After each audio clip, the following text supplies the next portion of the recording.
Bangladesh football দলের তারকা শামিত সোমের গ্রামের বাড়ি শ্রীমঙ্গলে উৎসবের আবহ। ঘরের ছেলে ঘরে ফেরায় দূর দূরান্ত থেকে ছুটে এসেছেন অনেকে। ভারতের বিপক্ষে জয় নিয়ে উচ্ছ্বাস জানালেন শামিত। বলেন, বাংলাদেশ দলটা এখন বেশ শক্তিশালী। শেখ সিরাজুল ইসলামের পাঠানো তথ্যচিত্রে ডেস্ক রিপোর্ট।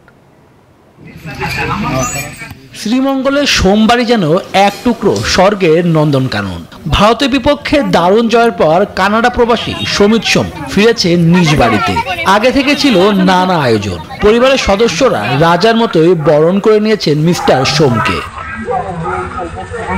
শ্রীমঙ্গল ভিক্টোরিয়া বিশ্ববিদ্যালয়ের সাবেক শিক্ষক মানিকলাল সোমের গর্বিত নাতি শামিত। এতদিন পর বাড়িতে ফেরায় দাদুর মতো খুশি পরিবারের অন্য সদস্যরাও।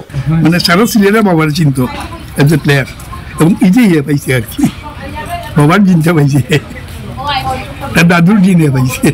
আমরা কিন্তু কারণে প্রশ্ন করছি যে তুমি এই খেলাটা করতে হয়েছে, তোমাদের হয়েছে সম্মাইলেন কথা। আমরা সহ সারা দেশের মানুষ তো খুব খুশি, আরো প্রত্যাশা তার কাছে আগামীতে যেন আরো ভালো করে। আমরা খুবই খুশি। সকাল থেকে আমাদের আমেজ একটা বাড়িতে উৎসবমুখর পরিবেশ, সবকিছু আমরা সাজিয়েছি। শামিতকে এক নজর দেখতে দূর দূরান্ত থেকে ছুটে এসেছেন অনেকেই। তাইনের যে মানে এখানে আওয়াজ আজকে যাওয়াটা মানে জানতাম না, হঠাৎ করে সকালে মানে এদিকে যাইলাম সাজি বাজার নাস্তা আনার, তখন দেখলাম যে তাই নিয়ে এলাম সৈনিকানের মধ্যে। আসলে বিষয়টা খুব ভালো লাগে। এর আগেও সে আসছিল, তখন বাংলাদেশ জিততে পারেনি। তো এবারে জিতার পর আমাদের যে অভিব্যক্তি এটা অনেক বেশি বেড়ে গেছে। হামজা, শামিত, ফাহমিদুল কিউবারা জাতীয় দলের জার্সি গায়ে জড়াতে বদলে গেছে অনেক কিছু। দেশের ফুটবলও ফিরে পেয়েছে হারানো যৌবন। শামিত জানালেন, এই দলটি অনেক কিছুই করতে পারে।